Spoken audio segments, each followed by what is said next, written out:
Oh. Hello and welcome to another comedian's interview for my blog and podcast, A Rich Comic Life.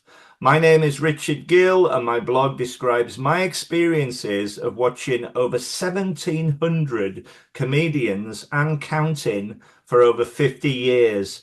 I'm delighted to welcome my guest today. It's the wonderful Mitch Benn. Yeah! Hello, Rich. Hello. Hello. That cheer has completely peaked out my microphone. I can't hear anything now, but hello. Hello. Hello. Yes. How are you? Oh, holding it together. I think just about bearably.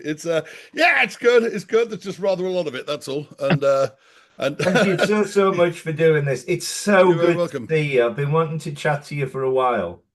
Hmm. It's so good to see you.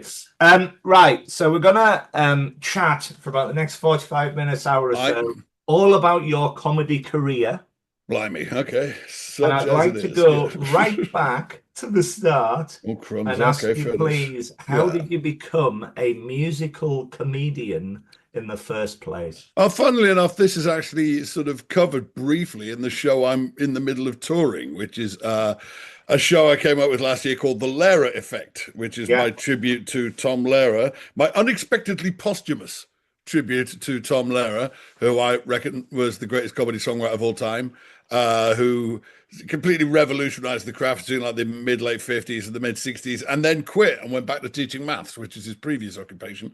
And very little was heard from him until 3 days before my show opened when he died. Oh, mate. Yeah, I gotta say, I mean, it's always a bit of a calculated risk doing a show about a guy who was 97, but dying 3 days before you open does feel a bit personal. But I've got to say, it did not do us any damage in terms of numbers and reviews. It really did not. It got us a lot No. of attention. As some people actually asked me, have you got the same PR agency as the movie Conclave? But it really did. But oddly enough, I kind of go over this in kind of précis form, which is that. I'd done everything else first, I'd done pretty much every other kind of comedy that or any kind of performance you care to mention. I'd done a lot of theatre in school. I've been in bands when I was a kid. I've been in orchestras when I was a kid. I'd done improv and sketch shows and all that kind of thing. And then by means of a ridiculously circuitous route, I ended up found myself doing stand up for the first time ever. Actually, it was in the summer of 1991 in Montreal, Canada. I was at Edinburgh University. I was Okay. ostensibly doing languages. So I've been living in Spain all year, doing various things like putting theatre companies together and being in at least two bands and occasionally teaching English. And then the summer between that year and my final year back at Edinburgh, this being the summer of '91, I was supposed to spend summer where I could practice my Spanish. No, my French rather. And having done French the previous year, um, the reason there is improv at Edinburgh Uni, and it's fact it is actually still there, the improv show at Edinburgh Uni, and they do the Fringe sometimes, and rather adorably they flyered me about 3 years ago. So I'm holding this flyer and looking at this kid, and I'm saying, I was in this show before you were born. Um, Quite a long time before they were born as well, I suspect. So Wow. I'd already been doing the improv. And it was a Canadian guy. That improv is kind of a Canadian thing, that's kind of codified team improv with the games and the rules and everything, rather than just make up a play as you go along. That kind of codified improv games. Most of it was invented by a guy called Keith Johnson at the Loose Moose Theatre in Calgary. And as such, it became very, very popular in Canada, particularly in Canadian universities. So there's a guy called Toff Marshall came over to Edinburgh in the academic year of 89-90 to do his postgrad in classics. And he brought the improv format with him. And that's how it took root at Edinburgh. And it's still there. I think when we did it, it was a Friday night late show. And I think it still Yeah. is. And Yeah. so this summer of '91, having been in Spain all year, I was meant to go somewhere francophonique. And Toff, while he was from Vancouver, he was a student in Montreal at McGill, so he knew a lot of sketch comedians and improv nerds in Montreal. So he put me in touch with a bunch of them, and I ended up spending the summer of '91 essentially living in Montreal, and I went to this improv night because that was, being done by friends and friends of the people I was staying with. And while I was there, a mate of mine, Neil Smith, who was from my Edinburgh Uni improv team, or I didn't even know was in North America at the time, wandered into the same club as me. So I was sort of Wow. staring there. Now, he'd just done an exchange year at Penn University in Philadelphia. So I did at least have a vague idea he'd been in North America, but I didn't know he was still there. And he was just basically wandering around North America till his visa ran out, I think. And he had no idea I was in Canada. As far as he knew, I was still in Spain. So we had a bit of a jaw-dropping conversation, as you can imagine. And then the show started, and the compare, the way it was a club called the Comedy Works in Montreal, which I believe finally closed down not that long ago, which is a great shame. It was called the Comedy Works and also colloquially known as Jimbo's because a guy called Jimbo ran the place. Um, and it was open all week. Monday night was open mic night. And basically, if you got there in time to sign the book to get a slot, then you were on. Tuesday was the improv night. Wednesday was a sketch show called Radio Free Vestibule, who are actually a lot of the same guys who did the improv. And then Thursday, Friday, Saturday, they'd bring a headliner in from out of town. And it was like a proper headliner. It was like most British clubs are like 320s at a compare. The way the Canadian clubs, and I think the American clubs do it as well, is they have a headliner who comes in, usually from like, New York or Los Angeles, does like 45 at the end, like a big long extended set at the end. Wow. And then you have a kind of an undercard of like two or three local guys who do like 10 minutes each. Do you see what I Yeah. mean?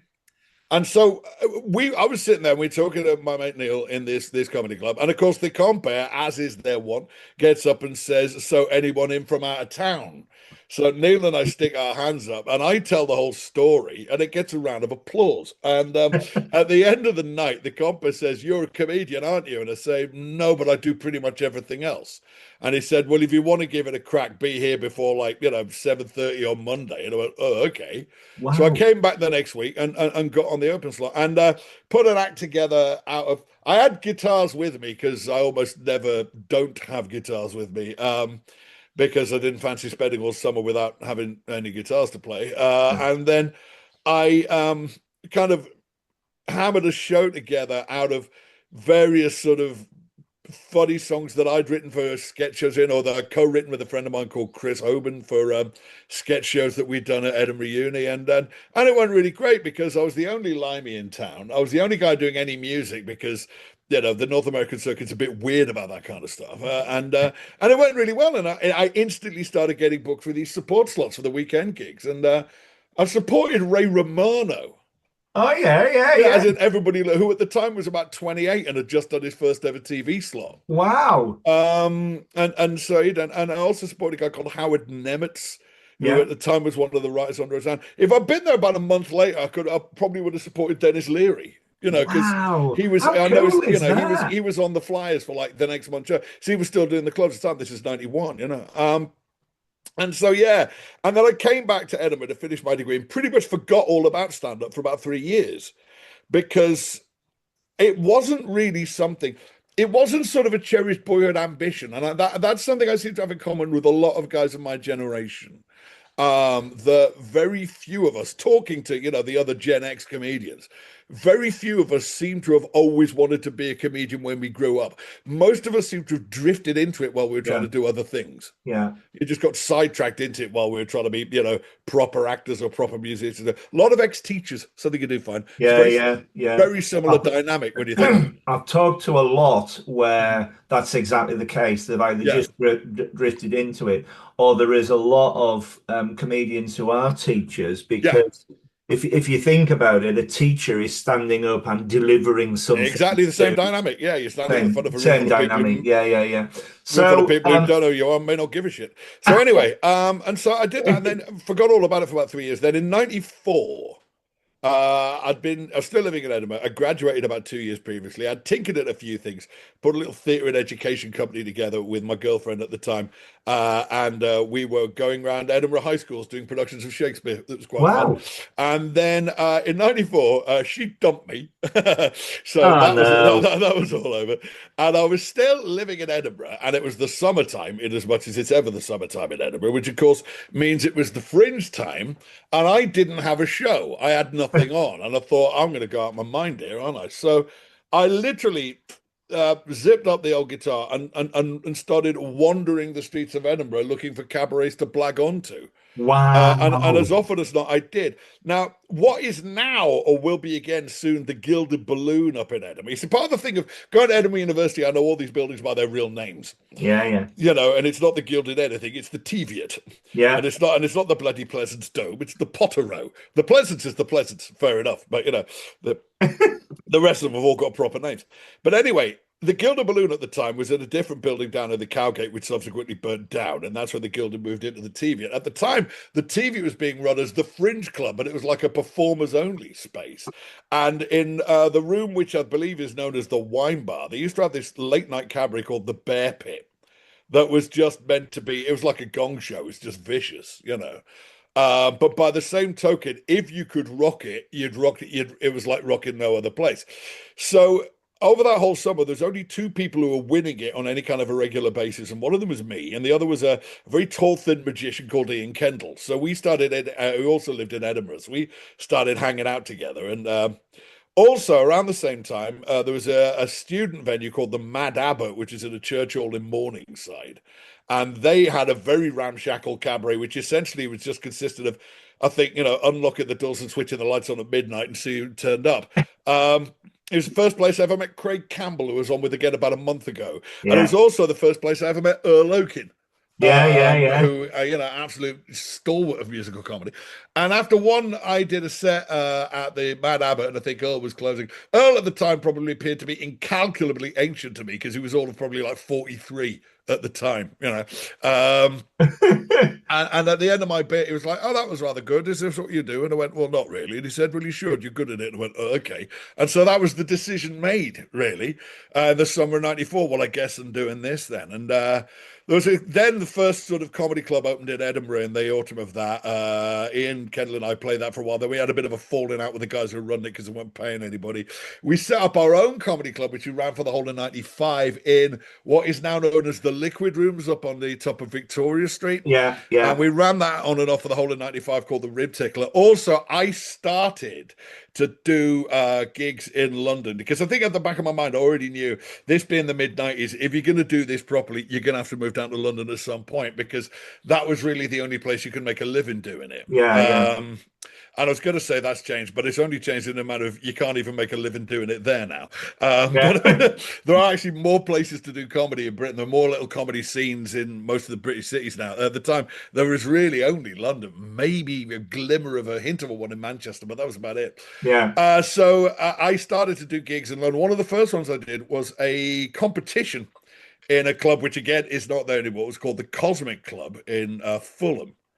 And it was two heats. I like won a heat and then had to come back down like 3 weeks later for like the monthly final. And this is another example of, me sort of pissing on my own ships, I think, because in that final, it was like just a little monthly thing. I won and Johnny Vegas came second, right? wow. Now, Oh, that's brilliant. but yeah, I know, but yeah, I know, but hold your fire because the thing is, it got back to me a few years later that Vegas was pissed off with me about something. No. And I hadn't seen him since this competition. Oh, And I think what it was is I have occasionally, because there was a weird period just after that in the late '90s when the competition suddenly blossomed. They went from being Just So You Think You're Funny, which is one they've been in Edinburgh forever. And then they had the BBC Avalon one, and then that split in two because the BBC fell out with Avalon, as everybody does eventually. And then that became the Avalon Daily Telegraph one. And suddenly these competitions were springing up like weeds. And I remember at the time thinking, this is all well and good, but if the idea is to be spotted to be the next hot young thing for TV, then okay, but it's not. These guys are trying to sort of be spotted to be legit on the circuit, and this yeah, in no way prepares you for that. No, You no. know, for a competition, the most you can do is 5 minutes on the circuit. The least you need is 20. Yeah. And also, just half the battle of the circuit, particularly when you're new, is just getting them to shut up and face the right way. Yeah. You know, it's just literally just getting them to shut up and turn to face the stage. And whereas in a competition, everybody's facing the stage and they're not only listening, they're paying attention because they want to see what it is you do.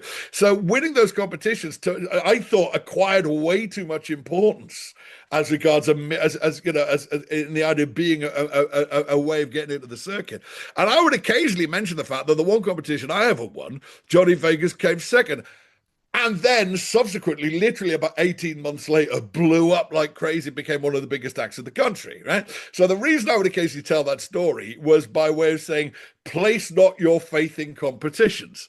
Because, you know, I win and then tread water for 10 years, and then Vegas ostensibly comes second, and then it almost immediately becomes one of the biggest acts in the country.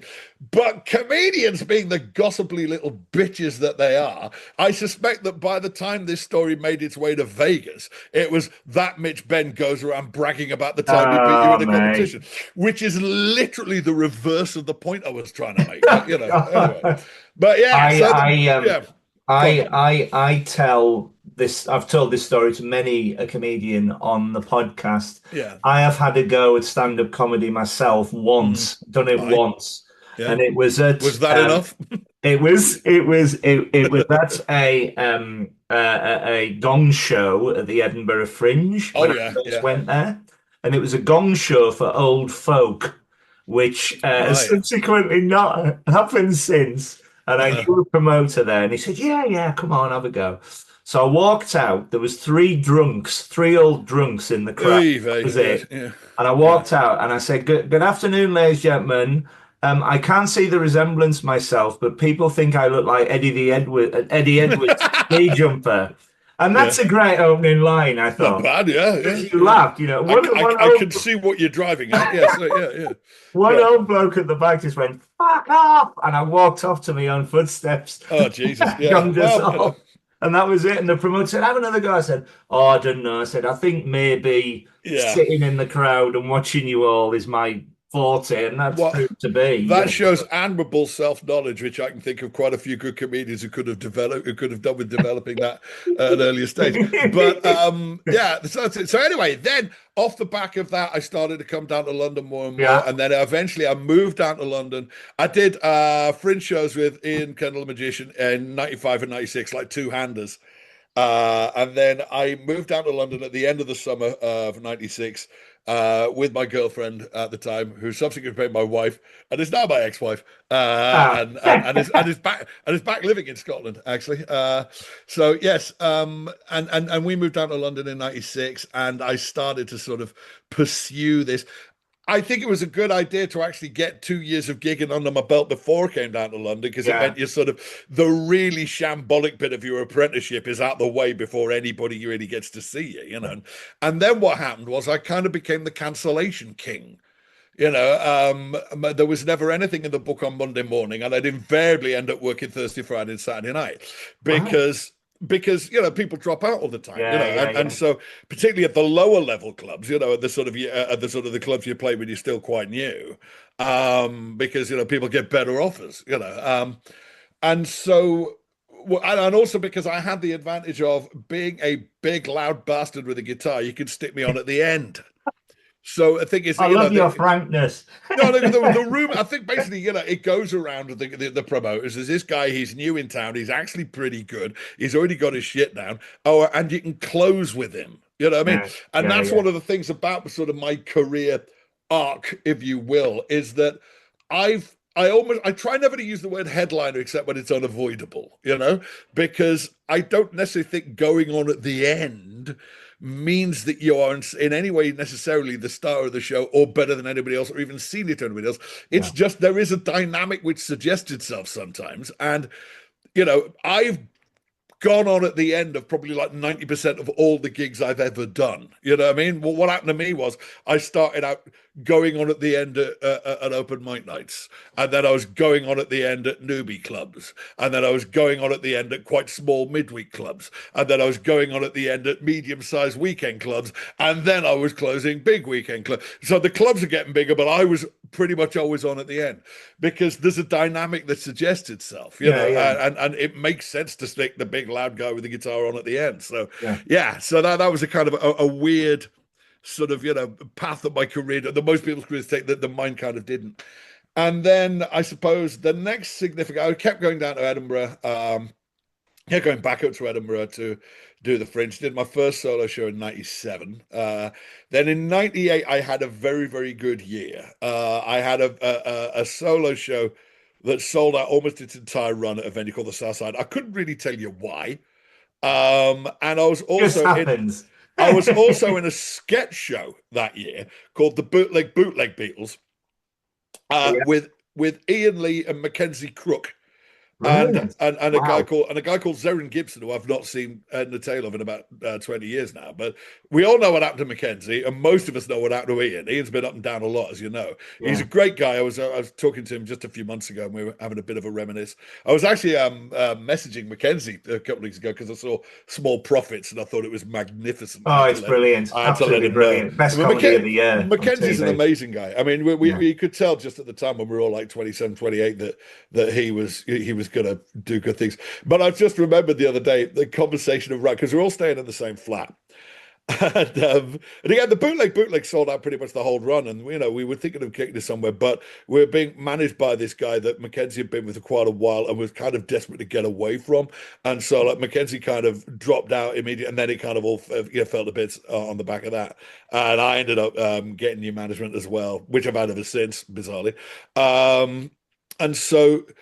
Yeah, and oh, yeah, I was just remembering this conversation that Ian and I had at the very end of that Fringe when I was 28 and I think he was like 27, and I was sitting in the kitchen, and he'd already done. We all of us went up for the 11 o'clock show Yeah. in that spring. We all of us went up for that, and I ended up doing a non-broadcast pilot for it, co-hosting with Dom Jolly. Which Kathy recently found the VHS of, and I have not got the balls to watch it. Oh. And and then Mackenzie was up for it, Ian was up for it. I didn't get it because they told me my image was not youthful enough. No. And then in the pilot run, they went with Brendan Burns, who looked incredibly uncomfortable, and Fred Macaulay, who, while an absolute prince among men and one of the finest and nicest people you could ever meet, was already 42 and bald as a coot. So I'm thinking, oh, so that's how youthful my image is at the age of 28. Oh, great. Um, but then Ian was just doing the VTs on that little pilot run. He was doing like the reportage stuff. But then when they brought it back for full series in the autumn, they promoted him to like anchorman, you know. Yeah. And I, at the time, had already been booked in to do the only presenting job I've ever had, which is a show called Out There on ITV Digital, the very, very early days of digital TV, like 98 to Wow. 99. And it was a talk show about the paranormal because it was coming to the arse end of that whole paranormal craze of the 90s with the X-Files and all that shit, you know. And it was a bizarre thing to do, but I think because it was in the very, very literally the channel was starting. I think we were one of the first things on, and we were very much as onto the fact. I don't think anybody's watching this, but the thing is, they were trying to sell the hardware. So you have to have channels up and running before you can sell the hardware. You can't sell the hardware on the understanding that there will be something to watch with it at some point. You know what I mean? You've got to start the channels Yeah. up. So everything was being done on the absolute, you know, lowest budget possible. And I was doing this stuff in this studio in Islington, I remember. But and so I presented that for about 6 months in 98 to 99. It was quite fun. It was quite fun. And the money was all right, actually, considering you know how little budget they had to work with. Yeah. Yeah. But I remember just going back have this conversation right at the end of the festival with Ian, and he's on his way out. And he said, "He goes, Shh, I couldn't hit you up for a tenner, could you?" And I went, because I also my first CD had just come out, so I'd actually sold quite a few. So I had a bit of cash in hand over the course of the festival, which is really difficult because you know even if you make money, you don't get it until Christmas. Yeah. You Yeah. Yeah. know, so I went, yeah, I'm all right. He said, and I give him a tenner. He goes, oh, thanks, man. I just absolutely busted. It's the end of the month. I'm completely clean out. And I was going out. He says, you sure you're okay for this? I went, yeah, I'm fine, mate, because that TV show I'm doing starts as soon as I get home. And he puts it in his pocket and says, yeah, my TV show doesn't start till October. and there was a pause, and we just looked at each other, and thought, "What a pair of cunts!" Oh my God, if anybody can overhear that, yeah, I'll be fine. My TV show. Oh, my TV shows and stuff. And I think, fuck off. You utter twat, but, Brilliant. yeah, what a pair of, that's a wank. Oh my God. Yeah. So anyway, so that was it. And then, somebody who came to see that Fringe show in 98 was a guy called Alan Evans, who was a radio producer who had just produced the first season of The Now Show This on is what Radio I was going 4. to come on to because Yeah. this is where I first saw This is you. for people who know me for anything, it's usually this. Let's Yeah, be honest. And they just already done one Susan the Now show. They had somebody else doing the comedy songs. I won't say who. Not because but it's just because because of what happens next. Yeah, it's going to sound a bit smug if I tell you who it was. it's Basically, fine. the guys who are doing the comedy songs in series one needed to take like about 3 or 4 weeks off in the middle of series two. So Alan says, "Can you come and dep in for them while they're away?" And I went, "Absolutely, be delighted to do so." Do the show, and of course, I find myself working with Punt and Dennis, who who were the absolute gods of comedy when I was at uni because they were Yeah, in the yeah, White House. yeah, They yeah. were in the White. They were in the The show which super, both of they them. were in the show that ultimately spawned the whole expression "comedy's a new rock and roll" because Yeah, Rob and Dave. I mean, but funnily enough, they were kind of comeback trailing it a bit at the time because they'd all been together as the White House. Rob and David Baddiel and Stephen Hugh, and I know that they wanted to tour as a foursome, but again, it was the management behind Rob and David didn't want that because there was already this kind of idea that Steve and Hugh were the kind of slightly cozy middle class ones, and that Rob and Dave were the rock and roll ones. Just yeah, because Rob and Dave looked like they were in a band, and Steve and Hugh kind of didn't, you yeah, know. yeah, yeah, So they kind of deliberately broke them up, which I think they didn't really want. But then Rob and Dave do the Newman and Baddiel show on BBC Two, which gets brilliant ratings for a BBC Two show. And because the perception was that Steve and Hugh were the mainstream ones, they then did the imaginatively titled show on BBC One, which got pretty good ratings for a BBC Two show because they were still BBC Two guys. And I yeah, think they were bumped up to one rather prematurely, and suddenly they couldn't get back on the telly. And so when I first met them, they were kind of comeback trailing it. Now, of course, what then happened over the course of the next few years is that Hugh, but kind of unnoticed to the rest of us, got massively famous again yeah, because he was Dad in Outnumbered, which is the yeah, biggest sitcom in the country, and he was one of the team captains on Mock the Week, which is the biggest panel show in the yeah. country. And so this wouldn't really occur to us until we'd all go out somewhere as a gang, and he'd get completely mobbed, and we'd all get ignored, and we're like, "Oh yeah, he's famous again." That kind of was a bit weird. But anyway, the point is, I depped in for a few episodes on series two, and when series three came round, they offered me the job full time. They said, Right. "Do you want to be the full-time song?" And I went, "Yeah, obviously." And I was on that show for 17 years, which, if I'm honest, was too long. I think, Well, hang on a yeah, second. I have a very dear friend. I yeah, live in Kingston. I've got a very dear friend who lives in Wimbledon. I, She's your biggest fan because we all okay, used to go to the one show yeah, and sit in the audience. I don't know whether you can yeah. hear me laughing, but we were always looking forward to the end bit because you always finished off at the end with the Yeah, most wonderfully written, up-to-date song. I mean, yeah. how did you get that so good so quick? It's That was the sheer talent of it. You were it's a absolutely hilarious. it's a weird skill you have to develop, and I like kind of taking it to extremes because one of the things which has become very, I mean, part of my a running theme through my last few shows has been, my quest in neurodivergence. Although I am so not alone in this. Yeah. Ed Byrne had a lovely line in his show a couple of years ago about getting diagnosed with ADHD. He says, "When you're a comedian, being diagnosed with ADHD is not unlike being told you have skin." Which is very true because there is an extraordinary preponderance of it in the That's industry. wonderful.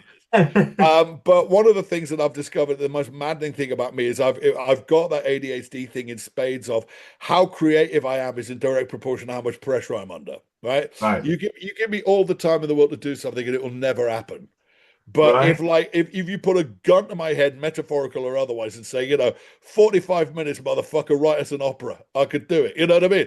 Well, it's I'm just so how. glad you're Yeah, here after so long. yeah. But I mean, but literally, Asking for you. it's like that's what it is. So I've got this thing I've actually just resurrected for this tour, which is something I've done on a couple of previous tours. We used to do it at the Distraction Club as well, Yeah, which was the comedy night I ran for the musical comedians with my band, Kirsty Ivan and our mate Matt. We ran that for about 10 years in London because one of the things about the circuit is they'll never put you on with any other musical comics. So we ran a night just for the musical comedians because it's the only way I ever got to see any of them. So and brilliant. one of the things I used to do there, and I've also done at various other shows, a show with an interval basically is get ideas from the audience going into the interval, write something in the interval, and do it at the beginning of part two. Yeah, yeah, yeah. Um, and that I don't know if you've ever seen that. Something I know you have seen because you saw it at the Sofa Club is a thing which I hit upon about 6 or 7 years ago, which is bloody annoying because it took me 25 years to come up with it. And that's when I get up, I will sing a song about the audience. Yeah, oh, that I, was I, I superb. will. I'll try and get there for the top of the show if at all possible, and listen to all the information that the compere gets out of the audience That's and any incredible. bizarre stories and the names or whatever, and then write a song about the audience, and then I get up, and it's such a strong opener. It's actually kind of really revived my club set It's because so good. well, I So would good. say if I have a weak spot as a comedian, well, I've got plenty, I'm sure, but the one that I'm most painfully aware of is because I came into comedy from a kind of a performance end, having been done acting and bands and shit and everything. Whereas a lot of people, it's literally the first time they've ever been on a Yeah, stage. yeah. Whereas I'd literally done every other kind of performance, with the possible exception of kabuki,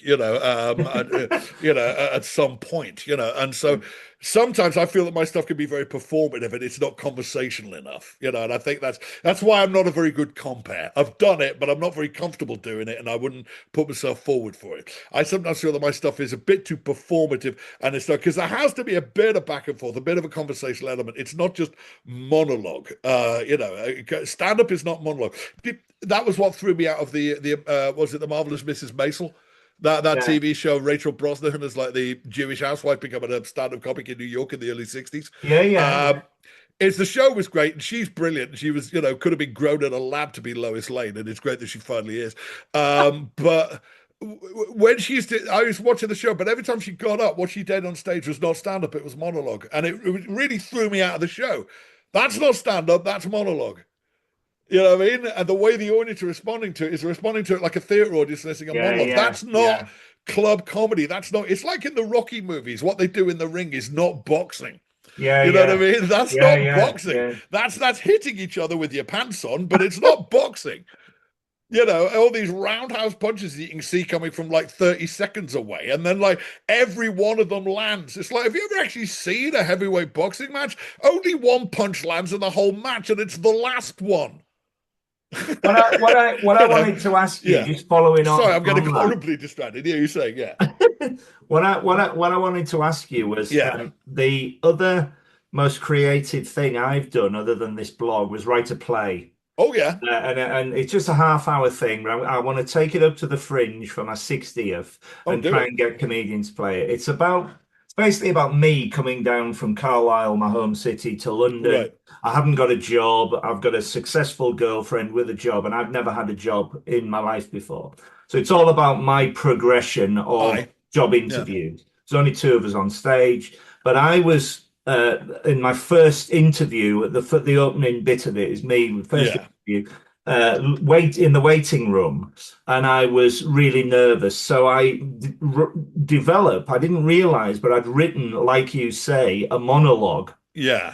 Bring it, and it was really describing this character's background, etc. Yeah. And the first night we did this, I ran out having written the bloody thing, Yeah. and I Yeah. forgot the whole Oh, monologue. blimey. And Yeah. I Yeah. just wanted the lights to go off and go to the pub, Mm. whatever. What I want to ask you is, because you've got a guitar, Yeah. um, would you class your guitar as a prop in case you ever forget things, or do you use the audience as a third wall, if you like, a third person? If ever you lose your way like I did, Yeah. you've got these things to fall back on. Would you agree with that You or not? can. I mean, I'm not sure how well it works in my stuff because my stuff again is not one-linery, and Yeah, it's yeah, not it's yeah. not even particularly anecdotal. My stuff is almost philosophical. My stuff is like I have an idea and then expand on the idea to the until it becomes something ridiculous. You know what I mean? Yeah, yeah, So yeah. it's kind of difficult to know when to cut in and out. What will sometimes happen is when you're doing, for example, doing a kids show or you're doing a wedding or something you've been told not to swear, and you get halfway through routine and realize there is no way out of this without swearing. You know what I mean? It's leading me We've all inexorably been there. towards a torrent of f-bombs that there is no way to avoid. So that can be quite difficult. The Yeah, part of the thing about the guitar, though, again, is it's difficult to know. It's all kind of swings and roundabouts because again, one of the things that I decided early on after I moved down to London, actually around the time I moved down to London, was that doing the thing that guitar acts on the circuit tend to do, i.e., write funny/rude words to a well-known pop hit. While that's great for sort of an immediate laugh of recognition, it's a bit of a dead end as regards your career yeah, because you end up with an act that you don't actually have the copyright to. yeah, You can't really do anything with it. I mean, yeah. a blind eye is turned to that kind of thing in like comedy club and cabaret settings, but you can get into horrible trouble with music publishers if you reword their songs without permission on TV or on record. And I know Sure. Yeah, everybody's now thinking about Weird Al and the Barron Knights. They did used to have to get permission from the publishers. The publishers don't turn Weird Al down. It just means it's going to be a hit again and they're going to get the same money twice. yeah. But so I realized quite early on, and again, this is gone into in a bit length in the show I'm doing at the moment about Tom Lehrer because he was one of my inspirations to do this. Is I've got to write these songs from the ground up. I've got to write them, tune words and everything. It's got to be original. Now that is actually a bit of a risk in the club, and I've gone on about this as well in my show. The point about how you you don't get you don't always get a lot of respect as a musical comedian among your fellow comics, I right? find that staggering. Well, no, and I'll tell you why. And the thing is, I kind of understand why, right? I kind of get it.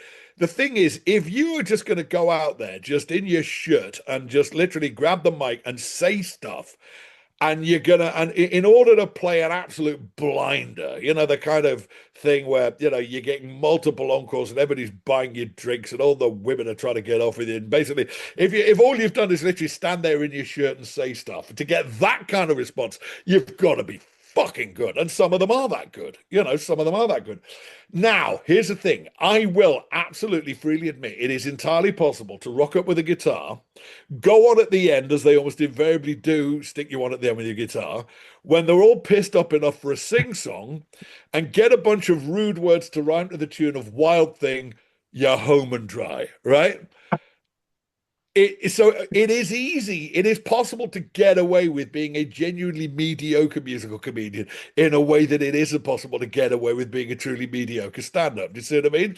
Yeah, So, but the flip side of that can be, however well you do, however kind of ovation you may be getting, however your career may be progressing, there is this element of, yeah, well, it's easy for him. He's got a guitar.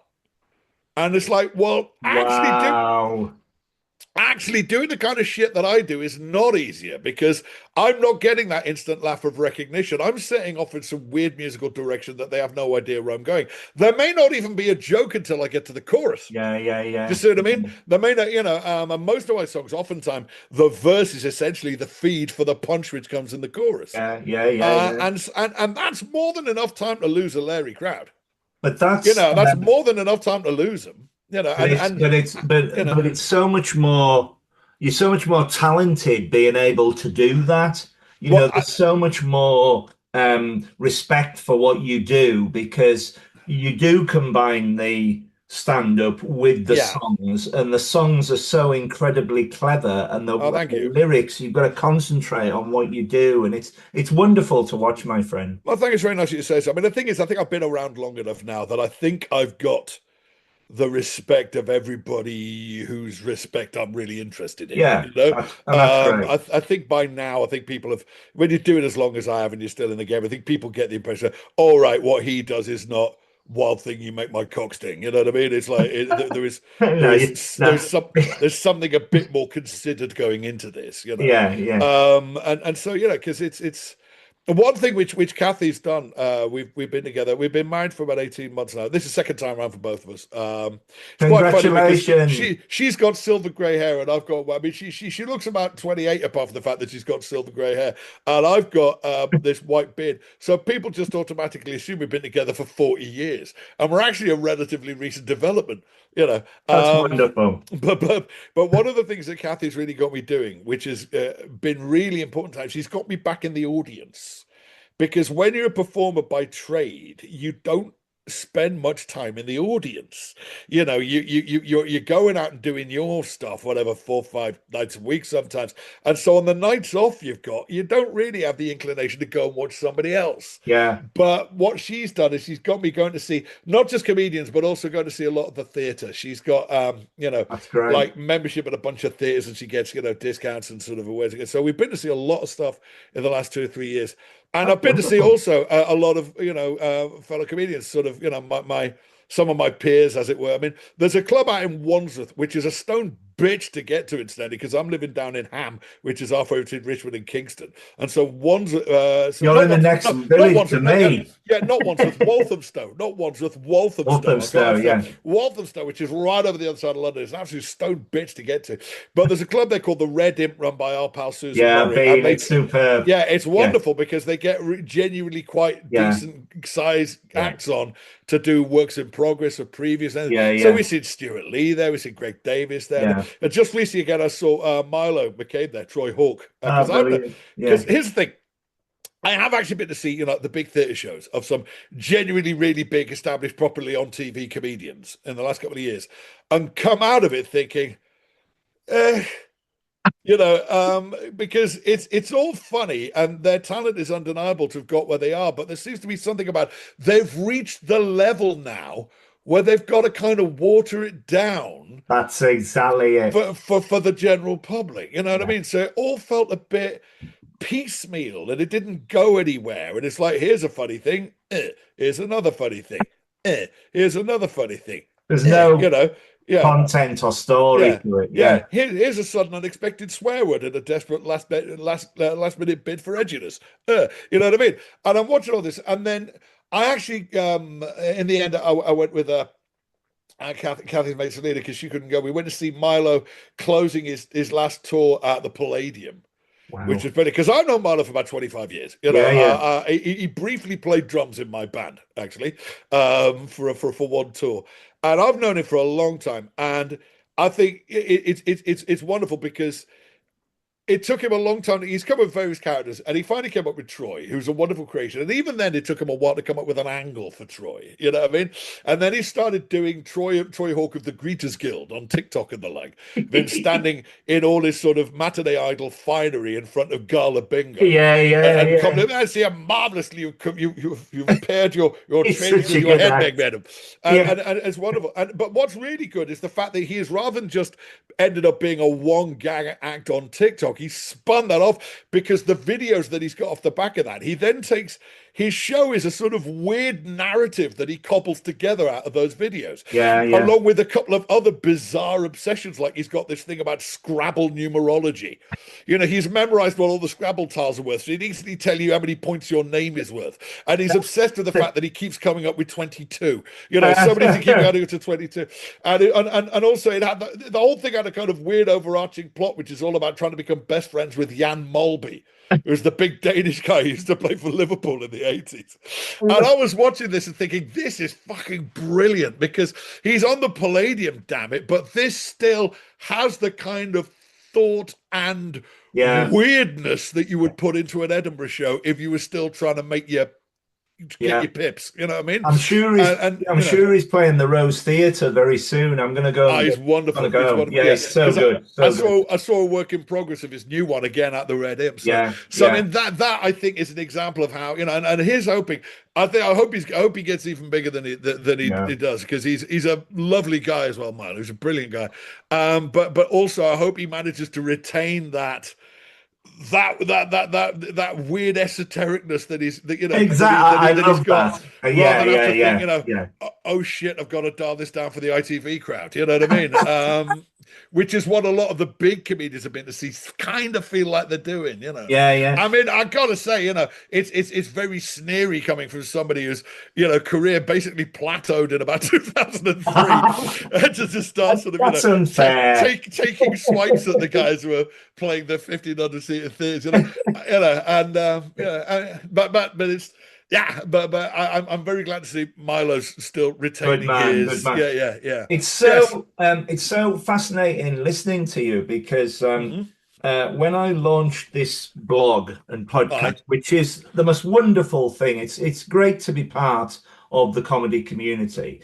But Yeah. when I got the only criticism I got for it was that I like every comedian. Certainly on the blog, it's like, oh, Yeah, it's yeah, wonderful, it's wonderful, it's wonderful. yeah. And what they don't get is me going there. It's my experience of Yeah. going there, and it's such a joyous thing to be part of. Yeah. Why not be It should be if positive you're with doing it every? right. Yeah. There Yeah. are comedians who I don't like, but I'm not gonna say. Yeah. I mean, why bother? You know what I mean? It's But like, you know, yeah. because it's not about that. It's about the joy of the lights going down, especially live. The Yeah. lights going down, and you don't know what you're going to get. And when you say the weirder the better, or off kilter, Or just the more you're it's not trying to just gag, yeah. gag, gag, gag. Yeah. There are so many different types, and it's Or, wonderful. or the more kind of authentic it feels, the more like it feels like you're doing stuff which you really want to do, and that means Yeah, something to you, and that you're not just going tailoring it for some perceived audience that you've got, you know. I mean, there have been examples of people who have very obviously kind of gone after a demographic, and you're watching it and thinking, I don't believe a word of this. You know, I don't believe a word of this. This isn't you. This is you doing the kind of shit that either your managers told you should be doing, yeah, or you know, you've come to the conclusion that you know, I'm this kind of age, I'm this kind of you know, so my demographic is obviously that, so I've got to do shit for that. Fuck all that. yeah, yeah. Just be yourself. Yeah, but here's the thing, you know, and because I actually I've done a bit of teaching stand-up for the last couple of years as well. Kate Smurthwaite was running a stand-up course for a company called City Academies, and then she kept buggering off to Australia for the first 3 months of the year. So I ended up standing in for her for a couple of Oh, years. brilliant! My It my was my quite, you know, friend did that with her and yeah, won it. Yeah, yeah. yeah, yeah, yeah. That's great. I mean, it is quite fun. But one of the things you know, I'm always trying to tell them is that you know it's you know, I can't teach you how to do stand up. I can teach you how to figure out what kind of stand up you want to do, but I can't just give you, you know, an act and go do this. You know, Yeah, it's like yeah. I can teach you how to figure out what it is that means something to you. It's got to be And what about, unique and to yeah, you. Yeah, exactly. And the yeah, thing yeah, is, if you do something that made you howl when you thought of it, right? It has at least made one person laugh yeah, thus far. Now we're all a bit, you know, we're all fairly different. We're all some of us a bit idiosyncratic, but nobody's that bloody unique that anything which makes them laugh will not make another single human being laugh. So at least this has made one person laugh. Whereas if you're constructing something that you don't find particularly funny, but you think the audience might, then by the time you come to do it, literally yeah, nobody's found it funny yet.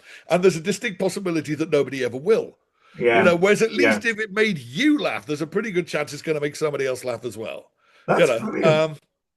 so you know, and that I think is ultimately the only real sort of metric you can apply. And other than that, then you get it out there, and the audience get hold of it, and then they'll tell you. You know, the Yeah. audience will tell you. Know, they'll tell you if it's crap. You know, We had a we you had know, a we had a comedian on here the other week, and he said, "You know, Rich," he said, "if you ever sat in the front row yeah.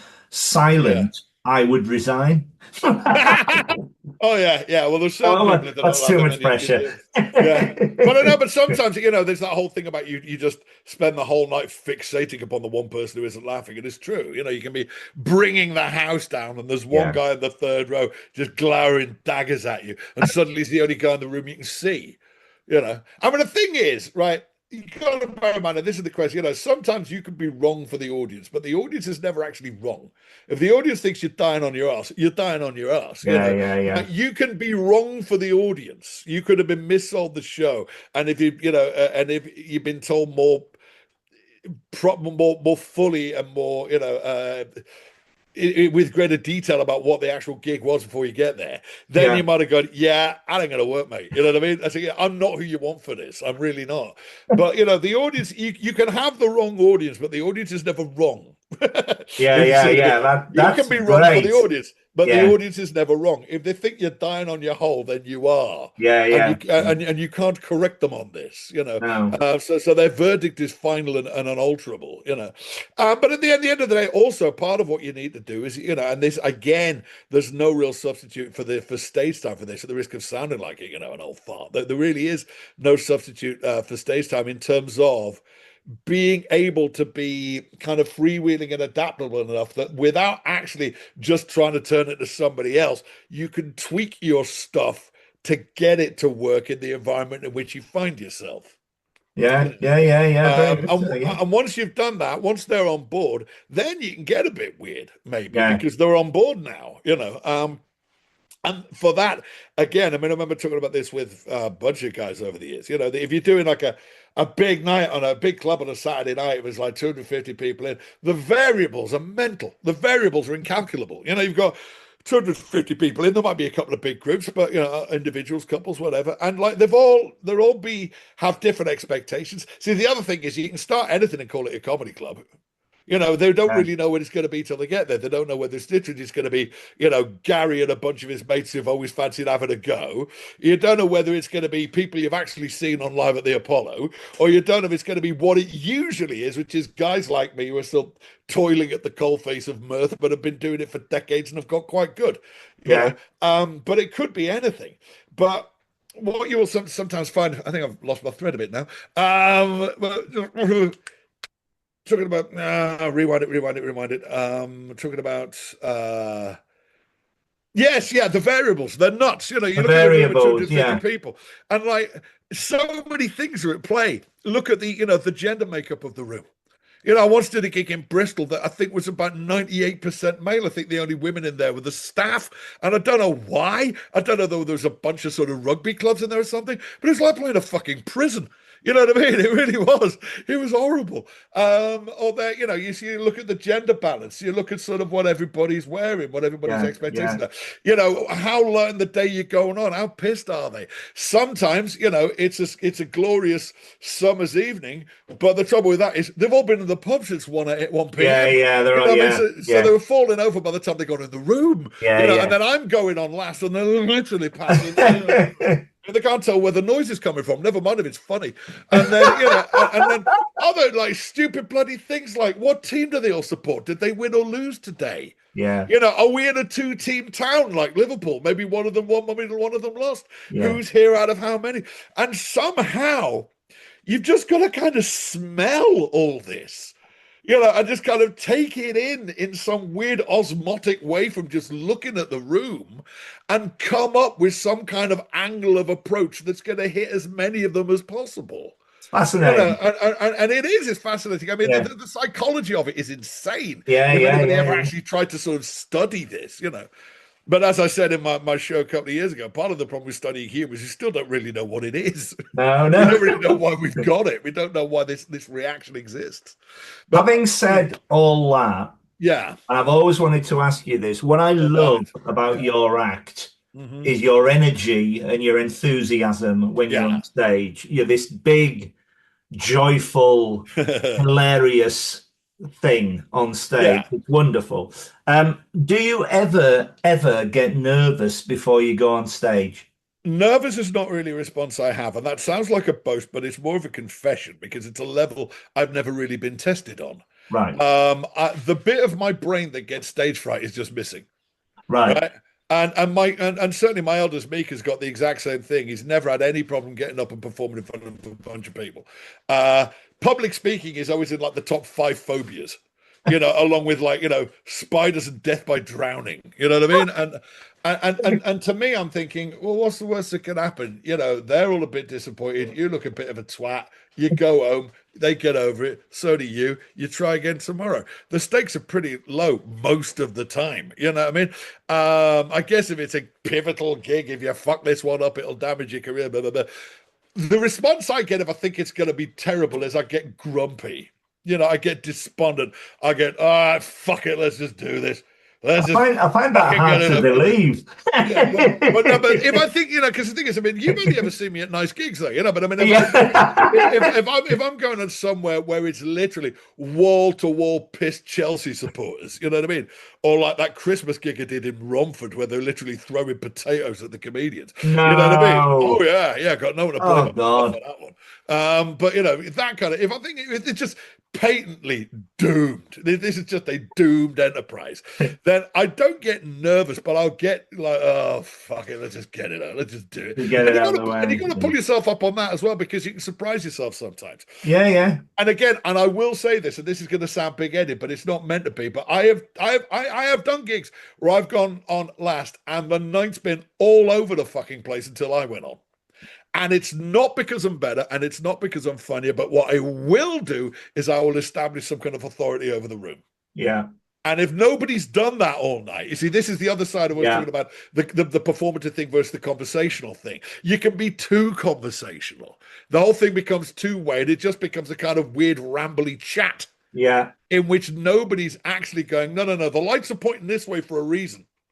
You know yeah, what I mean? yeah, And yeah, and it never requires any shape and it never requires any momentum. And it just becomes, like I say, this weird rambly chat. And nobody's really getting anywhere because they can't actually get any rhythm or momentum going into any of their material. So the things that they're trying to build up to are getting undercut by somebody joining in. And sometimes not even in a hostile, heckly kind of way. Sometimes it's just a bit too back and forth. And you have to keep that under control. You don't want that's it to be just fascinating. randomly back and forth. It's good to have a bit of back and forth, but you've got to be in control of it. Yeah, You've got to yeah. stamp some authority on the room. And that is one thing I absolutely will do if I don't do anything else, is when I get up there, you know which fucking way round you're meant to sit. You know what I mean? And I will do that. And there's many different ways of doing that. You don't have to do it by being bigger and louder than everybody else, which is generally what I'm stuck with. And that is just something I'll tell you a quick anecdote, right? Last day job I ever had, 1994, still living in Edinburgh, short of cash. My mate Gavin had signed up to a temp agency and was doing just 9 to 5 temp work in offices, right? And it Right. was paying the bills. So I thought, whatever. Signed up. They put me to work in the file room at Scottish Widows Insurance in Edinburgh. You know the room at the end of Raiders of the Lost Ark? That, but paper folders instead of wooden crates, Yes. right? Because this is before anything was digitized. So it's all Yeah. paper folders. And the job consisted of wandering around this place. The lift would come down and there would be a trolley in the lift. You pulled the trolley out the lift. There was a bunch of cards requesting certain files Yes, and a yeah. bunch of files which had to be put back. So you literally pushed the trolley thing and you took the files out, swapped them for the card, and then and then took the card and swapped those for the files, stuck Wow. it back in the lift, pressed the button, off it went. And I actually found it weirdly relaxing because it literally didn't engage about 70% of my brain. You know what I mean? So the rest of my brain was off writing song lyrics and having a good time, and the rest of my brain, literally, my motor functions are just doing this on my own. And I can't remember having a single bloody conversation with anybody the whole time I was there, right? Wow. After about 3 weeks, the lady from the agency phones up the lady at Scottish Widows to ask how I'm getting on. Says, "Oh, Mitch, yeah, he's a bit of a character, isn't he?" And I heard this and I thought, I haven't got a fucking prayer. I don't stand a fucking chance. As far as I'm concerned, I haven't said boo to a fucking goose the whole time I've been in this building. But apparently, I've been the life and soul of the fucking party. So that I realize Brilliant. that is just not even a fucking choice for me. The sort of being, the big and enthusiastic center of attention all fucking times. It's just even when I don't know it's happening. But one a very early gig I did, not long after I moved down to London, it's finally closed. It's a terrible shame. The Banana Cabaret is one of the best Oh, clubs it's awful. Yeah, the yeah, Banana. Now, Dave Vickers used to run the Banana. yeah. He used to run it and ostensibly compare it, but he didn't really compare it at all. He would just get the acts on. Um, and the thing is, the Banana crowd were generally such a comedy literate crowd that you kind of didn't need anybody to do 15 minutes of "So where you from? Who's here from out of Yeah, town?" yeah, yeah, You know. yeah. And so, all right, good evening, Banana Cabaret. Welcome everybody. First act is, and on you went. Right. Now they used to do, and because he did like almost no comparing, it was 4 acts. It was like 2 20s interval, 2 20s, right? And I'm doing the first half of the second half, and Milton Jones is closing after me, Oh, right? wow. Milton's been going a few years longer than me. He's already established headline. I've Yeah. only been in London for about a You've year. been on here. Yeah, It's yeah. wonderful. Yeah. I get up, and if I do so myself, I play an absolute blinder. They're hollering, they're screaming, they're shouting for more and everything. And Dave, in the middle of this tumult, literally goes on and says, "Right, last act of the evening, Milton Jones." They're still stamping, right? Milton comes wandering on with his hair sticking up in his space cardy, you know. You remember his Blake 7 Of cardigan? course. Yeah. He Yeah. comes wandering on with his hair stuck up in his Blake 7 cardigan and just stands there like this. And then kind of looks off in the direction I went. And he goes, that last bloke was a bit weird. Ah, Massive. And I just thought, you clever son of a bitch. You've got him, you know, and they were his. He owned them for he that is minute. so good at what he And does. yeah, and Yeah. I remember saying, wow, he just basically quelled a riot through stillness, you know. Yeah. Yeah. And I Yeah. thought that was brilliant, you know. So I wish I could be that fucking subtle, but I just can't, you know. Well, But yeah. but you do have your own stamp on it, if you like. You Yeah. know what you're going to get, but there's always something very surprising that you do Well, that the is thing wonderful. Well, the That thing is, that there is is whether you so want it so or good. not. There is whether you want it or not. I mean, that again Yeah. is another one of the stock responses. People say, "Do you do the same stuff every night?" And I would say, "Well, you can try, Yeah. you know, Yeah. but it's never the same show." I No, mean, no. even like the fringe shows or the touring shows where it's just me and it's specifically my crowd, and I've written every damn word of it. Yeah. It's never the same show entirely, two nights run. And when you're doing the clubs, you know, I say the variables are ridiculous. So you can go out there and do beat for beat, pause for pause, word for word, the same stuff as you did the previous night. Totally different experience, you know. Yeah. Yeah. So you know, even if you were doing the same stuff, it's not the same show every night, you know. Yeah. Yeah. Yeah. Yeah. Yeah. The talking of the fringe, and earlier on you said about all the different sort of festivals and everything. I Hmm. am very lucky to be able to go to the Edinburgh Fringe every year.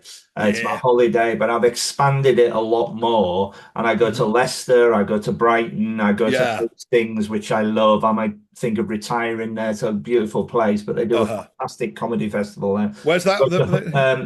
Hastings. Hastings. All Hastings, right. yeah. We're doing Hastings, aren't we? We did Hastings. Hastings is in No, we're June, doing, yeah. No, we're not doing Hastings. We are doing Brighton. We're doing yeah, a brand new one called Harling. It's their first year. right? No idea, but they are springing up all over the place, particularly in July. Yeah, Because the thing is, if you put it on in July, then you'll get some quite decent comedians who will be weirdly keen to come and play your gig for work in progress for Edinburgh. because Yeah, everybody's trying to bake a show for yeah, Edinburgh. yeah, yeah, yeah. Um, I was going to ask you, you've obviously played do you play different festivals and fringes, not just Edinburgh? You're willing to travel all around the country. Increasingly so. I like Yeah, festival audiences. yeah, They have anything are sort of. I mean, one thing which is you know my club stuff. There is a bit of overlap between my club stuff and my festival stuff, but it is actually quite different. That's a mistake that you make early on and then you don't make again. I made that in '99. I remember I've been out to Edinburgh, new solo show, written a whole new hour, Billy pleasing myself, come back to London like you know Billy Big Bollocks because I got this whole new 60 minutes, and I go in the clubs doing essentially my favourite 20 from the hour I just did in Edinburgh, and it dies in agony, and I wow, realised that was Edinburgh stuff. You didn't write club stuff. You wrote Edinburgh stuff. You're back in the clubs now. You got to do the club stuff again, or you got to substantially retool that to get it to work as club stuff. yeah, And yeah, that's something you realize quite early on if you're going to realize it at all. But I do love festival crowds. You know, I like the fact that I don't know. It's there's been a couple of good ones. I mean, the one that's probably the most useful for Edinburgh at the moment is Bedford, right. which is like the week before. There used to be one in York, which would run for most of July, I and used to that was live there. yeah, well, that was lovely. They had the Great York Fringe. I mean, Yeah, yeah, I think lockdown killed it. It never came back. right. But what I loved about that was the layout was almost like they built a little Edinburgh training simulator. You know, Yeah, yeah, they kind yeah, of yeah. pedestrianized one of the main streets in the middle of town, put like the Spiegel tent at one end, and then like another tent at the other Brilliant. end, and Yeah, they had yeah, like food wagons in between yeah, it. So yeah, it was yeah, literally like somebody's built this little training simulator for Edinburgh. You know, it's yeah, yeah. like this The tiny little one, chunk of the the one fringe. that is good, is great, is Yeah, Hull, but that's November, and that's right, for about 2 or 3 weeks. Um, Kathy. That's great. Hull. Hull in November. I can get you sorted out with that. No problem. Hold that thought, Rich, because that may have to happen. Yeah, I don't think Definitely. I haven't done What anything I in what Hull I for a long wanted time. to ask you as well Yes. is who makes Mitch Benn laugh? Oh Did my you God. have comedy growing up? As Yeah. yeah. I mean, like I say, it wasn't sort of a career ambition because it kind of wasn't in them days. Although, here's the thing.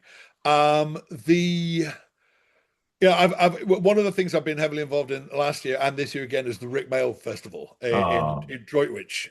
I fantastic. Well, about basically the beginning of last year it was announced there's going to be a Rick Mail Memorial Festival in Droitwich, and my first thought was not without me, there fucking isn't.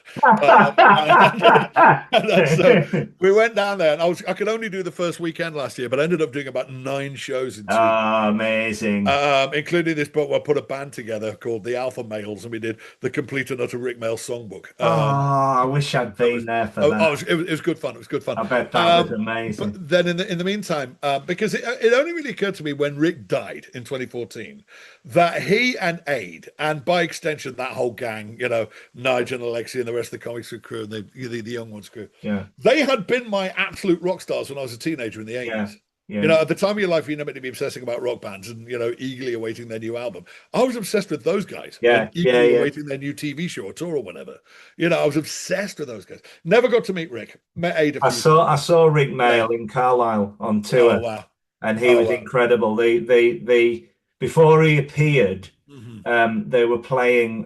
There was the music of the Muppet Show and the Oh, theme yeah, from yeah. Dallas, and he kept scratching the record Oh, and going, that's it. "Damn, damn, damn!" Black, And black, then black. the curtain went black. Yeah. The light came on. He jumped on stage. His trousers exploded, and he said, "Hello, everybody, ladies and gentlemen of the Carl." He kept calling Yes. Carlisle the Carl, and there Yes. was a Lovely. woman in front of me who couldn't Yeah. stop laughing, Oh, and he God. just Yeah. jumped down and threw her out. She must have been a fun. Yeah. He was incredible. No, he I was just loved Kevin Turvey, Oh, it was the first time ever Rick. much of a saw him was Kenny Oh, Tearvan. Yeah. very, very sad I loss. did a thing for the Rick Mail Festival last year actually because I can't claim credit for this idea. Somebody said it on I think Blue Sky, and I couldn't find them. It was really annoying. Somebody said that in their headcanon it's Kevin Turvey sitting playing chess in the Slaughtered Lamb pub in American Werewolf. So the minute I read that, I thought, oh fucking the brain. You got it, yeah. So I wrote the whole thing. I wrote the whole thing. Good night, Britain. It's so good. I was in a pub with a friend of mine called Martin. It's not the pub called Martin, it's a friend. Well, it sounds a mate, but but I loved Kevin Survey. He's so good. And then the Young One Series 1, if I'm honest, I kind of went a bit over my head. I was only 12. Series 2 came out at 14 and a half. And I remember watching Series 2, Episode 1 on my own in the house. Bambi, the University Oh, Challenge episode with Motorhead in the middle. yeah. And I remember by the end of it thinking, I've torn something. I think I've actually I think I've actually damaged organs. I've been laughing so hard. But You for get like to a point where you can't laugh anymore. It's I know, joyous. like, yeah, exactly. It's when Viv rips his head off out the train window, Yeah, finds yeah, yeah, his head gives him shit, yeah, so he boots his head down the yeah. track. I was like, University stop. challenge with Griff Rhys Jones as Bob Yes. Gascoigne. Genius. Completely bloody sick of this. He stamps on Ben Elton's head. Oh God, Just genius. I was in raptures watching that bloody Yeah, thing. I really was. so good. So Memories yeah, as well. yeah, and the thing is, like I say, so maybe I didn't this week stand up, but I always liked comedy. I mean, my dad got me into like the Goons Brilliant. and sort of peripherally Python as well. Python had already pretty much split up by the time I was old enough to Yeah, yeah, appreciate them, so I kind of came to them through the movies first, I yeah, guess. yeah, yeah. But then also, for example, I got into Tom Lehrer when I was 14. Round about the same time, my cousin Cam got me into the Bonzo Dog Doodah Oh, band. amazing. And sort of via various means, I discovered like Neil. I worked with Neil Innes a bunch of times. It's horrible that he's gone. He was a wonderful guy. Yeah, he was awful. Awful that he's Yeah, gone. yeah, I saw him in Carlisle as well on his last tour. yeah. Yeah, He was he's such a nice guy. absolute sweetheart as well. He Yeah, really was. yeah. So yeah, so I worked with those guys. So I mean, yeah, I've always liked comedy, and I've always I kind of didn't necessarily envisage myself doing it until I realized I was doing it. But I've got to say, it's not a bad springboard off into other things if you want to do them. There is that. Exactly. You know what I Exactly. mean? There is that. I've got other things out of it. Like I Yeah. indirectly got my book deal out of it, I guess, when I wrote my science fiction novels, Wow. Tell that me was more about those. all right.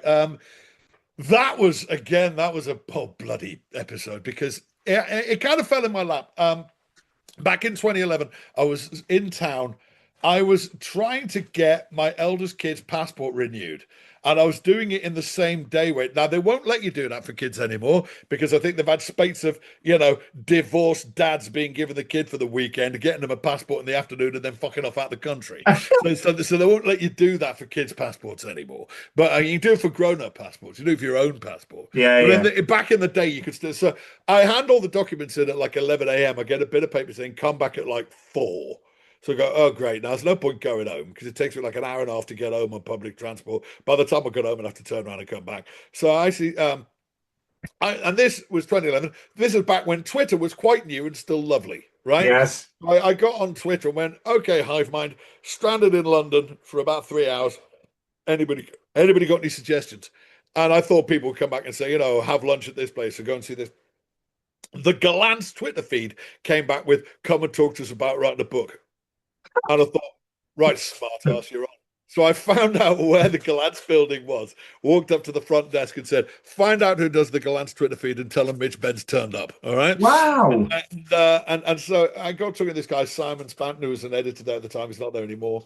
And he wondered if I'd ever had any ideas for science fiction books. And as it happened, I had an Good idea for a science man. fiction book.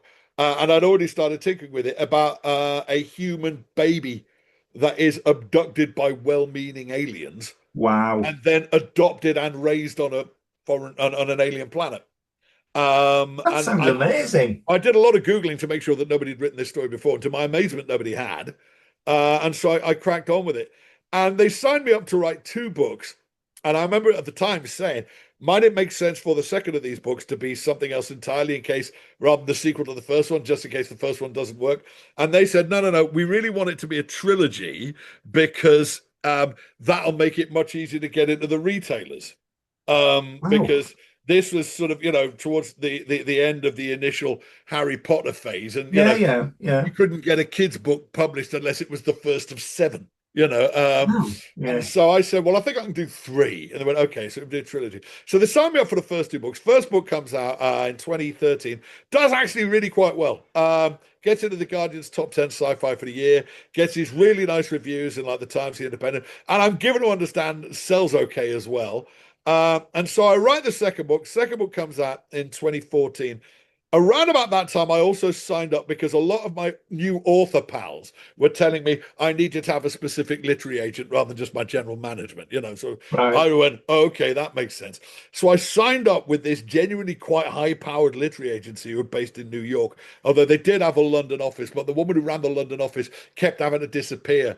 She was on compassionate leave, and then she was on maternity leave, and then so she was not there very much. So a lot of the time I was trying to work with them, I was actually trying to talk to the woman in the head office in New York as the kind of person you need to make an appointment 2 weeks prior before you can phone them. You know what I mean? I mean, Yes. literally. I'm not even kidding. And suddenly the deal didn't get renewed. They were all gung ho, and then suddenly the Oh deal did not get God, renewed. mate. And I still, to this day, don't really know why. I've never really been given a decent Oh, explanation. that's not good. I don't think it was crap sales because the first one sold okay, and the second one hadn't had time to succeed or fail. It had literally come out like the Oh, previous man. week. Yeah. And then I wonder if maybe these agents went in, had a altogether, more, rather inflated idea of my importance and went in all a big guns blazing or something.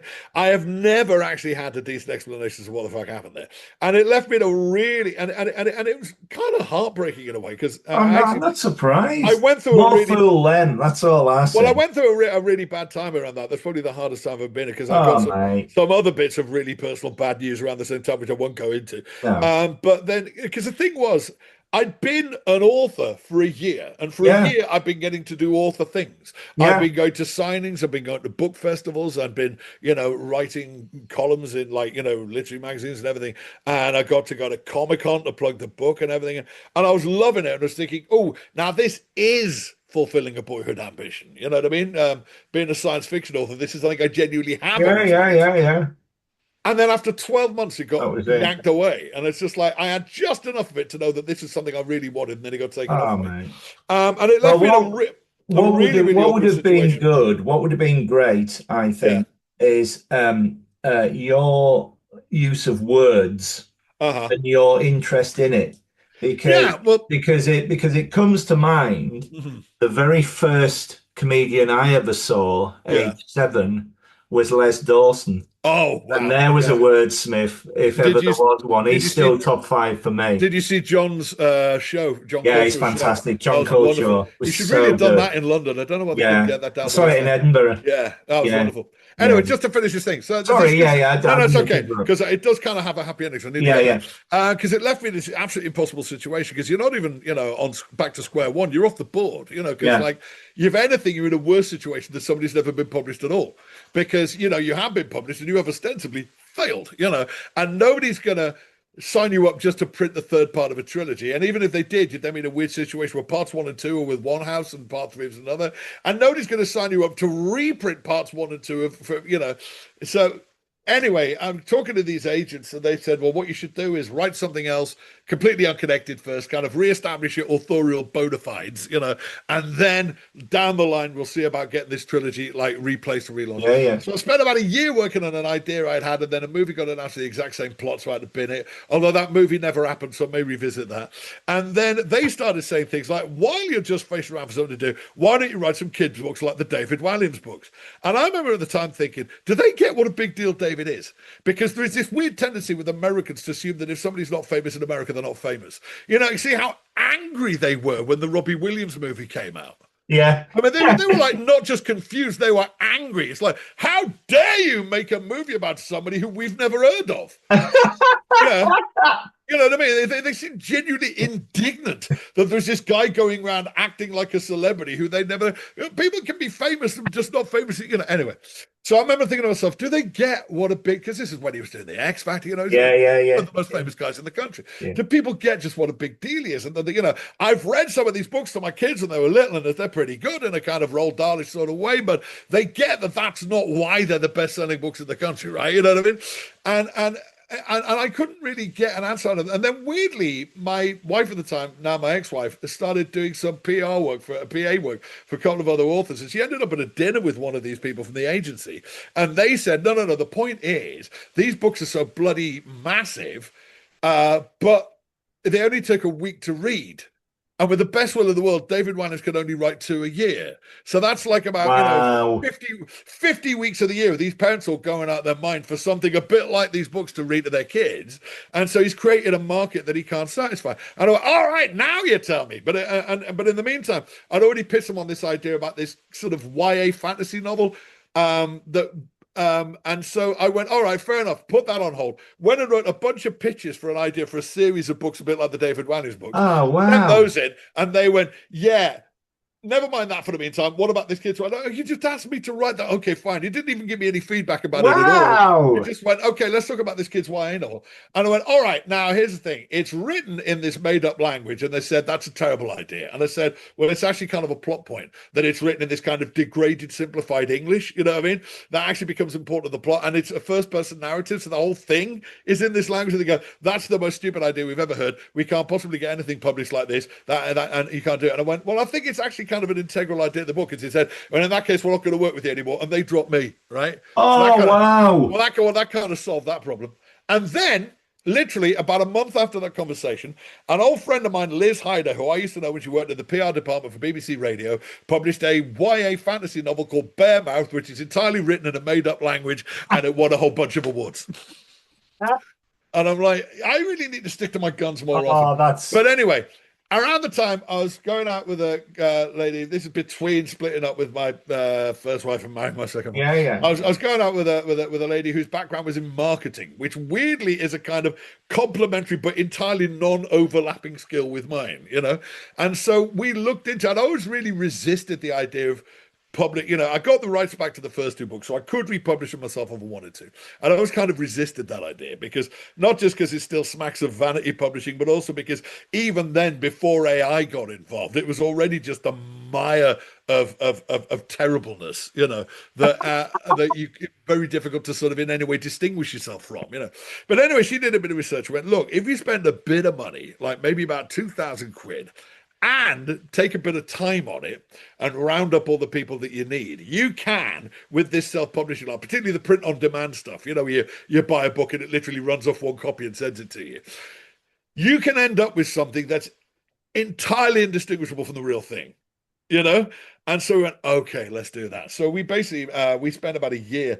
I'd already decided to just write part three and then see what the fuck to do with it. yeah, You know what I yeah, mean? yeah, So yeah. I'd already written part three by this stage. And what we did is we roped in my Patreon supporters who I owe so much. They've basically been keeping me alive for like Uh, nearly 10 years now. They're the closest thing I've got to a steady income. Um, we roped in a bunch of them to basically sort of be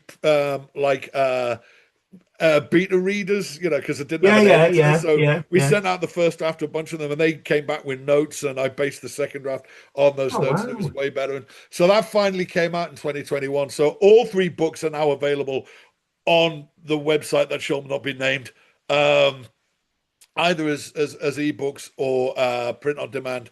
And That's what's that? fantastic. Is that, are they still up on Lulu? I'm not sure. Okay, maybe they're on Lulu as well. I know when we set them up, there was two buttons to buy them through the website, and it was one was Wow. Amazon and one was anywhere but Amazon. So, That is fantastic. so, Well so, done, so all you. three That's books are brilliant. finally back. They're up again now, and That's yeah, so good. I'm quite proud of them. And Good for you. That's brilliant. people do read them, you know.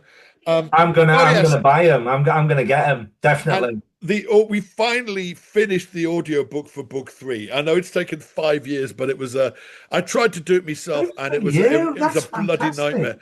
I tried to do it myself at home, and it's a bloody nightmare. I bought a microphone that, in retrospect, was actually too good. I bought this Oh. really, really powerful microphone, and then discovered this mic's so sensitive that it will hear a sparrow's fart at like 500 yards. Which means if you're trying to record in anything other than a completely insulated, neutral environment, you will always have atmospheric noise coming in. Do you know what I mean? I tried to do some recording in literally a cupboard under the stairs, and then realized he could hear the fucking electricity meter. No. Yeah, which I couldn't hear with my ears, but there was just a. Oh I recorded. no. Oh, for fuck's sake! So yeah, so it's. I ended up giving up, and I asked about 2 years ago. I got asked to narrate somebody else's audiobook. It's an American guy called Dane Hansen wrote this book called Worst Nights Ever, Nights Right. with a K, and he'd actually had pitched it as a movie back in about 2000 and it never got anywhere. And so eventually gave up and wrote it as a novel, although it's still set in the year 2000 because the plot is something about it being the millennium reawakens all the dormant dragons that are sleeping under England, right? So they all burst forth and start laying waste to the place. And there is apparently an article of magical law, which means the only people who can defeat dragons are knights, right? But of course, by the year 2000, knights is people like Elton John, right? So that's the plot of this book Oh, that's brilliant. is like Sean Connery and Michael Caine versus dragons, you know. And That's so good. they needed somebody British who could do all these voices, so I could at least attempt most of them. You know, I don't regard myself as an impressionist, but there are certain impressions I can do. And so I got roped into to do this. But while I was in there, we just did it in this little, just a voiceover studio, just in this house in Acton. And I remember thinking, "Ooh, I wonder what this place charges by the day. I'm going to come back here and do the Terror 3 audiobook properly." So I Yeah, eventually did it. we did And it. now we've finally sequenced all the music cues. And the only thing remaining now is for me to upload it to ACX, but that's so intimidating. That's the website that sort of you upload stuff on to get it onto Audible. And it's so finicky about the levels of Yeah, everything. yeah, You know what I yeah. mean? It's so I must grit everything and finally get some shit up there. So that hopefully, Listen, but listen, my maybe friend. even by the time your good listeners hear this, that might even be there. Oh, I'm telling you. Well, yeah, definitely. Listen, my friend, I have Yeah, so much enjoyed chatting to you. It's been right, absolute joy, and I wish you right. all the very best. I wish all the thank you. This is going out, we reckon, on the 25th. Yeah, It's going out a week on Saturday, yeah, so we are recording this in April, yeah. It, and it will be released on the 25th of April. Yeah. I'm going to tell your listeners, if listeners are in Sheffield, right? There's something I'm doing the night this comes out. I've signed up to do something which I've never done before, and it's sort of completely yeah. It's and nobody ostensibly knows it's me because everybody doing it is completely uncredited, right? Now, certain fandoms can swallow you whole when you're a teenager, as you know. In my case, it was probably The Prisoner, the old 60s TV show. Oh, Now, my brilliant. good lady wife Kathy's case, it was the Rocky Horror Show, right? Yeah. Now, that's one of the fandoms that can just basically take over your life. And Kathy, in particular, on and off since the 90s, has been doing a thing they call shadow casting, which is where they screen the movie and a bunch of people dressed as the characters of the movie essentially act it out in front of the screen while it's happening. Wow. And Kathy has been a long in demand Janet because she has memorized literally Wow. every move and facial expression Susan Sarandon does in that whole film, and actually looks a bit like her when she gets a long ginger wig on. Right Ah, now, it's just begun a 50th anniversary tour of the movie of the Rocky Horror Picture yeah. Show, which is being presented by three of the stars, Barry Bostwick, Pat Quinn, and Little Nell, who are doing they're presenting it, doing a Q&A. And then the screening is being shadow cast. So Kathy is Oh, doing a bunch of them as yeah. Janet, and I have been roped into doing a few of them as well. That So would be amazing. if That you would be can, amazing. If only I was in Sheffield. Sheffield tonight. Well, I mean, we're doing London this Saturday, the Right, 18th, at the Dominion. I'm going to be the narrator for that one. I'm going to be Charles Gray, right? right. In Saturday the 25th, I'm going to be Eddie. I'm going to be Meatloaf. Brilliant. And then in the 1st of May in Birmingham, I'm going to be the narrator again. And then the 3rd of May, the last one I'm doing. Kathy's also doing the 26th of April in York, but I'm not in that one. I'll get to watch that one. That's going to be great. Right. Oh, And that'd then be the last great. one we're doing is the 3rd of May up in Edinburgh, and I'm going to be Eddie again. So, Oh, brilliant. Well, all the very yeah. best with that. I'm That sounds currently trying to amazing. memorize everything Meatloaf does in that. He's only on stage for 3 minutes, but I'm trying to memorize literally everything he does at the All the moment. very So, best with that, my friend. Where so where that's can people find you on social media just before we go? my mate. Look for my name. I mean, my name is everywhere. And MitchBenn.com. Something else Kathy's been toiling at for the past year or so is retooling my website, so it is now a multi-layered multimedia thing of wonder. And there is an extensive toolbar at the top of that, which will connect you to everything I'm doing. And also, if you go to bandcamp.com, something else that Kathy and I have been working on is she asked me about 2 years ago, how many songs have you actually written? Well, I don't bloody know. You know, if it's not in the thousands, it's in the high hundreds. And she's like, right. And apart from the 70 or so that are on your actual records, what are you doing with them? Oh, well, nothing much. They're just kind of sitting on hard drives. She's like, right, screw that. We're putting them all up on your Bandcamp Oh, site. brilliant. So That we would be spent the last brilliant. 2 years putting up everything I've ever written on them. And there are now 134 or 5 yet, Wow. 135 albums Wow. on the That's Bandcamp site. incredible. There What a is a bit of talent you are, my there's a friend. bit of It's so overlaps, good. but yeah. So that's so. If you want an idea of what my output has been like since the noughties, get your ass to mitchbenn.bandcamp.com or just mitchbenn.com, and that will connect you to everything. So yeah, Well, thank you so much for your time. yep. You are a fantastic comedian Yes. and all the very best to you. Thanks so much. Thank you. Cheers now.